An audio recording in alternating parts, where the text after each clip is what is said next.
Mi nombre es Jenny Valeria Portilla Rodríguez del grado 11.2 y a continuación les voy a dar la definición de las siguientes palabras. Las primeras que tenemos es frecuencia y periodo. La frecuencia y el periodo están relacionadas ya que estas indican la velocidad a la que giran o dan vueltas las cosas. La relación entre estos dos conceptos es inversa. Primero tenemos frecuencia. La frecuencia es el número de oscilaciones que realiza una onda en un tiempo determinado. En el periodo es el tiempo en que tarda en dar una vuelta. En la frecuencia es todo lo contrario, es cuántas vueltas puede dar en un segundo. Puede que en un segundo dé 4 vueltas, o puede que dé más o puede que dé menos. Esto depende de la rapidez con la que vaya. Frecuencia es cuántas vueltas puede dar en un segundo.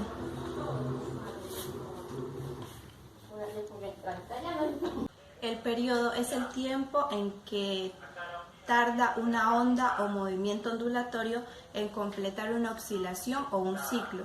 Algo que tiene un periodo muy largo es que tarda mucho tiempo en dar una vuelta. De esto podemos deducir también sus unidades. Frecuencia es igual a la oscilación sobre el tiempo. En el sistema internacional esto se le llama hercios, que también lo podemos escribir como su abreviatura Hz. Y el periodo es la inversa, es todo lo contrario, es periodo igual a la oscilación sobre la frecuencia, con F minúscula. Elongación es la distancia que en un instante dado separa a una partícula o cuerpo sometida a oscilación de su posición de equilibrio. Y una oscilación es el movimiento repetido en torno a una posición central o posición de equilibrio. En física, la elongación se refiere comúnmente a los sistemas oscilantes, tanto materiales como inmateriales. Este es un ejemplo de elongamiento. Buscamos un punto de apoyo. El cuerpo debe estar derecho, las rodillas juntas y llevamos el pie hacia atrás poniéndolo en la cola. Movimiento armónico simple o MAS. Decimos que una partícula o sistema tiene movimiento armónico simple cuando vibra bajo la acción de fuerzas restauradoras que son proporcionales a la distancia respecto a la posición de equilibrio. Entonces, dicho cuerpo es un oscilador armónico. Es un movimiento rectilíneo realizado por un móvil que es oscilatorio y periódico. Un ejemplo sería un columpio, el cual, al darle un pequeño impulso, inicia realizada un movimiento oscilatorio, ya que llega a su punto máximo, vuelve a pasar por el punto de equilibrio y vuelve a hacer este mismo movimiento.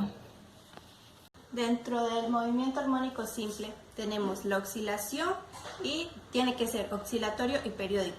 Entonces, ¿cuándo es oscilatorio y cuándo es periódico? El movimiento oscilatorio es el movimiento que se repite y sigue la misma trayectoria de ida y vuelta.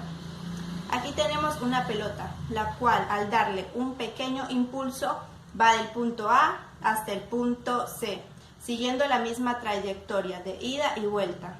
Entonces nuestra pelota está oscilando en torno al punto más bajo, que es el punto B. Si nuestra pelota va del punto A al punto C y regresa, se podría decir que es una oscilación completa. Si nuestra pelota va del punto A al punto C pero no regresa, se podría decir que es una oscilación media. Y si nuestra pelota va del punto A hasta el punto B, se podría decir que es la mitad de la mitad, es decir, un cuarto de oscilación. Y el movimiento periódico es el que se repite regularmente en iguales intervalos de tiempo. En el movimiento armónico simple se debe cumplir que sea movimiento oscilatorio y movimiento periódico. Entonces, el movimiento armónico simple, como es rectilíneo, se puede dar en línea recta, ya sea en el eje X o en el eje Y. Si tomamos el móvil y el resorte y estiramos, tendrá una distancia que es igual a la amplitud. Entonces, como se estiró el resorte, este va a querer retomar su longitud original.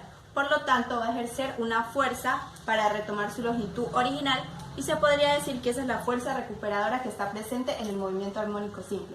También debemos tener en cuenta la posición, la velocidad y la aceleración. Cuando el móvil se encuentra en la posición de equilibrio, que se podría decir que es de donde parte la posición inicial, esta va a ser igual a 0.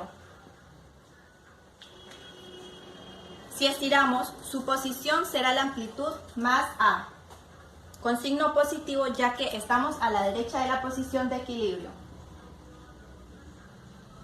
Y cuando disminuye la posición, la distancia que se elonga en su amplitud va a ser la misma, pero con valor negativo, ya que está a la izquierda de la posición de equilibrio. Seguimos con la velocidad. Cuando nuestro móvil se encuentra en los extremos, es decir, en este y en este, se podría decir que su velocidad es igual a 0. Y la velocidad máxima es cuando pasa por la posición de equilibrio, que sería esta. Y esta la calculamos con su fórmula. Velocidad es igual a la amplitud de la frecuencia angular, coseno de frecuencia angular, por tiempo más la fase inicial. El vector velocidad máxima va a ser igual a la aceleración por W más 1.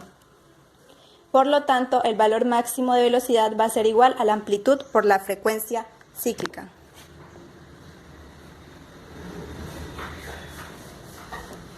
Ahora vemos la aceleración. Su fórmula es aceleración igual a menos amplitud por frecuencia cíclica al cuadrado por el seno de Wt más la fase inicial. Aceleración es igual a menos W al cuadrado amplitud por el seno de frecuencia cíclica más la fase inicial. Por lo tanto, aceleración es igual a menos W al cuadrado multiplicada por el vector posición. Esta sería nuestra fórmula entonces para calcular la aceleración de la posición de equilibrio. Vamos a ver la posición en los extremos y en la posición de equilibrio. Nos damos cuenta que el vector posición es igual a 0, es por eso que nuestro resultado va a ser también igual a 0. Su aceleración en la posición de equilibrio va a ser igual a 0. Ahora, vamos a ver en cada extremo. Nos damos cuenta que aquí su amplitud es positiva. Es por eso que lo multiplicamos con el signo positivo y ese será el resultado de la aceleración. En el caso de su amplitud con signo positivo, nos damos cuenta que signos iguales se suman, es por eso que nos va a dar A, pero con signo positivo. Y esa será su aceleración.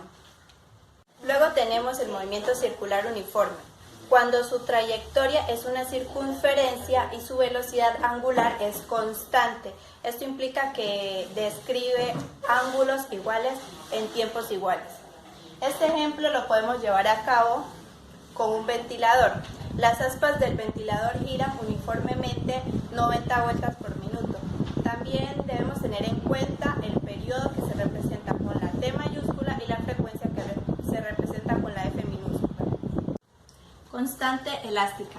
Es cada uno de los parámetros físicamente medibles que caracterizan el comportamiento elástico de un sólido deformable elástico. A veces se utiliza el término constante elástica también para referirse a los coeficientes de rigidez de una barra o placa elástica. Colgamos algo del extremo libre del resorte. El muelle se coloca en posición vertical. Este es el muelle.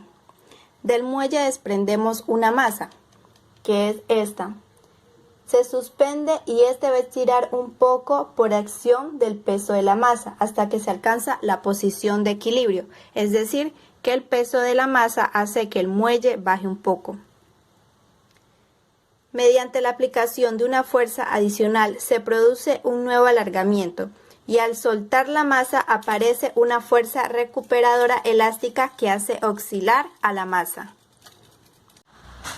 Fuerza recuperadora. Hace parte del movimiento armónico simple cuando en un muelle un material elástico, uno de los extremos se encuentra fijo y aplicamos la fuerza sobre otro extremo. Probablemente este se deformará si la fuerza es lo suficientemente grande como para sobrepasar su límite de elasticidad. Podemos deformarlo permanentemente, pero si no es así, se cumplirá lo que se conoce como la ley de Hood y una vez que cese la aplicación de la fuerza volverá a su forma original. Fuerza recuperadora. Si el sistema se aleja del equilibrio, la fuerza recuperadora tenderá a devolver al sistema equilibrio. Es decir, que si es estirado el objeto, este volverá a su forma original. La fuerza es directamente proporcional al alargamiento. F es la fuerza que se ejerce, X es el alargamiento y K es la constante de elasticidad del resorte. Y el signo menos nos indica que la fuerza y el alargamiento tienen sentidos contrarios. Oscilación. Toda oscilación está entendida como un movimiento que se reproduce de un lado a otro, naciendo de una posición de equilibrio. Un ciclo, en este contexto, es el trayecto que se debe recorrer desde la posición hasta otra, para luego regresar, de manera tal que pasa 2 veces por la posición de equilibrio. La frecuencia de la oscilación, asimismo, es el número de ciclos por segundo, un dato que suele medirse en hercios. A continuación les daré un ejemplo de oscilación. Vamos a determinar el centro de la vela con ayuda de una regla. Con mucho cuidado vamos a calentar una aguja o varilla metálica y vamos a atravesar la vela por su centro de gravedad. Vamos a colocar la vela haciendo equilibrio entre 2 copas. Vamos a encender ambos extremos de la vela y vamos a esperar mientras ésta se consume. ¿Qué ocurrió? Al encender uno de los extremos de la vela, la cera se derrite y pierde un poco de masa, lo que hace que la vela pierda el equilibrio y se incline hacia el otro extremo. Si ahora encendemos ese otro extremo, se derrite la cera en los 2 lados, por lo que el centro de gravedad se irá desplazando continuamente a uno y a otro lado, ocasionando oscilaciones en torno a la posición de equilibrio horizontal. Muelle. Es un operador elástico capaz de almacenar energía y desprenderse de ella sin sufrir deformación permanente cuando cesa las fuerzas o la tensión a la que es sometido. Se fabrica con materiales muy diversos, tales como el acero, el carbono, acero inoxidable, acero al cromo, silicio, cromo vanadio, bronce, plástico, entre otros, que presentan propiedades elásticas y con gran diversidad de formas y dimensiones. Esto se podría decir que es un tipo de muelle. Compresión. Consiste en someter a un cuerpo a la acción de fuerzas opuestas para que disminuya su volumen. Se conoce como esfuerzo de compresión al resultado de estas tensiones. Tomamos la jeringa y levantamos el émbolo para que se llene de aire. Luego tapamos la abertura inferior con un dedo y presionamos sobre el émbolo con fuerza. Después soltamos. Nos damos cuenta que el émbolo baja, pero solo hasta cierto punto, ya que la resistencia es cada vez mayor. Cuando dejemos de presionar sobre el émbolo, este volverá a su posición inicial. ¿Por qué? El émbolo está obligado a ocupar al aire un espacio más reducido, es decir, lo está comprimiendo. El émbolo vuelve a su situación anterior porque al dejar de ejercer fuerza sobre él, disminuye la presión y el aire tiende a esparcirse.